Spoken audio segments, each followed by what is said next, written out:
Good morning. This week's parashat Re'eh, I'd like to focus on the first couple of words, and in fact particularly the first word, that the Torah tells us, Re'eh anochi notein lifnechem hayom bracha uklala. See, I place before you today a blessing and a curse. Et habracha asher tishma'u al mitzvot Hashem Elokeichem, the bracha, you will listen to the mitzvot of Hashem your God. Haklalaim lo tishmu, the curse, if you will not listen. But the choice is placed in front of the Jewish people of the blessing associated with mitzvot, of the curse associated with lack of observance of mitzvot, and is introduced with this word re'eh, see.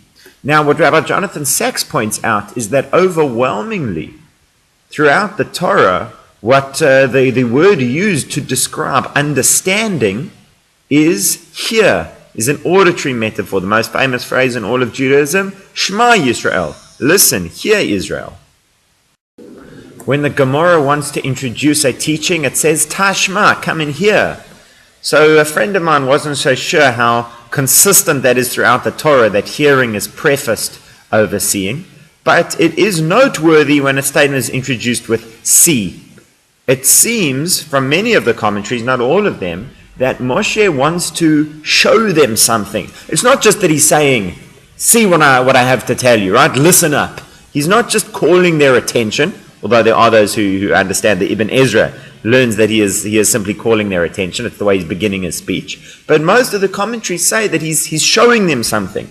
He's showing them something about the blessing and the curse. And what's particularly interesting is the way a few of the different commentaries approach that, which I'd like to share with you. What can Moshe be showing them about the blessing and the curse?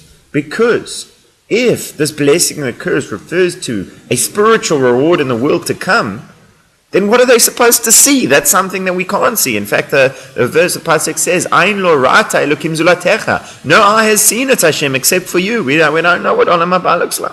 So, what is he supposed to see? So the Or HaChaim takes a very interesting approach, that he says, when a person, he says Moshe is talking about Olam Haba. Moshe is talking about reward in Olam Haba. He's talking about reward in the world to come. If they do the mitzvot, they'll be rewarded in the future. So what's the re'eh? What are they supposed to see? He says the next word, Anochi, I. Anochi lo notein lifnechem hayom bracha uklala. I am giving you today blessing and a curse. Because the Or HaChaim says, anytime somebody tells you about Olam Haba and the greatness of the world to come, you're entitled to ask them, really? Have you seen it? Do you know that? Are you so confident in how wonderful it is? He says, and if somebody is telling you, you shouldn't get too involved in this world. You should be involved in the next world. You should be involved in matters relating to eternity, not just this temporary world. You can say to them, well, maybe you don't know how wonderful this world is. Maybe you don't know everything this world has to offer. And that is why Moshe says to them, Re'eh anochi notein lifnechem. See, it is I who am giving you the blessing and the curse. I'm Moshe who went up to heaven to receive the Torah. I know what heaven's like. I'm Moshe who is a king, who is a ruler in this world, who is wealthy. The Gemara explains just how wealthy and powerful Moshe was. I know what this world has to offer. And still, it is I who is telling you, choose the bracha over the klala. That's the re'eh. I had that Or HaChaim pointed out by Rabbi Isaac Bernstein on a share of his that I was Zeichel Bracha, on a share of his. The Malbim takes this exact same question, takes a complete opposite approach.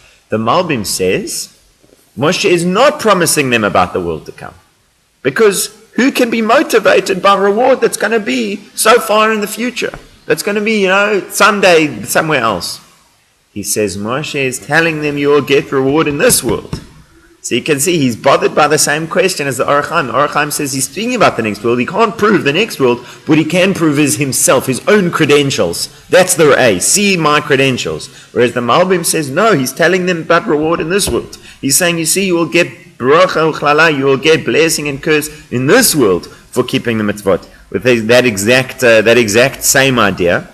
And then a final idea from the Baal HaTurim is that he says, and what he's basing this on, and also the Or HaChaim noting, that the usual word for I is ani. Anochi is a more formal, more intense version.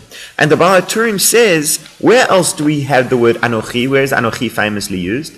In the Ten Commandments. Anochi Hashem Elokecha, Asher Etzeitecha Meretz Yisrael.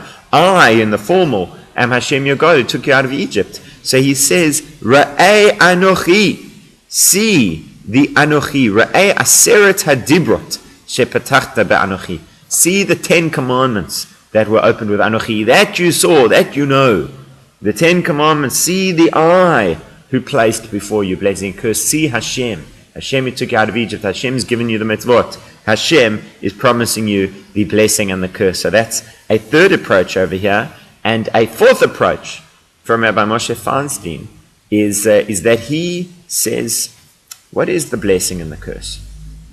So you could say, Bracha asher tishmu, if you read the next verse, Et bracha asher tishmu al mitzvot Hashem Elokeichem. The blessing that you will listen, or if you will listen, to the mitzvot of Hashem your God. Now, is it saying you'll get a reward, you'll get the blessing as a reward for listening to the mitzvot? Or is he saying that the mitzvot are the blessing? So Rashi says the first one, he says, Et bracha al manat asher tishmu, on condition that you will listen to the mitzvot. But Rabbi Moshe Feinstein says, no. The listening to the mitzvot is a blessing. Keeping the mitzvot brings blessing into your life. Why? And he gives one example. He says, because somebody who lives a life of mitzvot does not take things for granted. Somebody who lives a life of mitzvot knows that everything that they have in their life is a gift from Hashem and is something to be treasured. Whereas somebody who does not live a life of mitzvot doesn't have that same sense of giftedness, doesn't have that same sense of being loved and taken care of. And in fact, he says that they can have almost everything, but they can still feel lacking because the guy next to them has more. It's only when you feel blessed, it's only when you feel life's a gift, it's only when you feel that Hashem is giving you graciously everything that you have in your life, every moment, the people, the possessions, the talents, the skills, the abilities, whatever it is, their life itself is coming from Hashem. It's not something that you can just take for granted. He says the mitzvot, one of the things they do is they teach us, they train us to live in such a reality and such a mindset. And from there, we will live a blessed life. The mitzvot themselves are a blessing. So those are the different explanations. Ra'ei anochi, see, could be that he's just calling their attention, but it seems it's more than that, especially since usually we speak about listen. So he's saying, see, look at this. What's they're looking at? The Orach Chaim says they're looking at him. They're looking at the fact that he knows what he's talking about. The Malbim says they're looking at this world to see this world, see this world how it can link to blessing and curse. The Baal HaTurim says they are looking at the 10 Commandments. Finally, Rabbi Moshe Feinstein says they are looking at those who keep the mitzvot and the blessed, privileged nature of their lives and how we can learn from that. Have a wonderful Shabbos.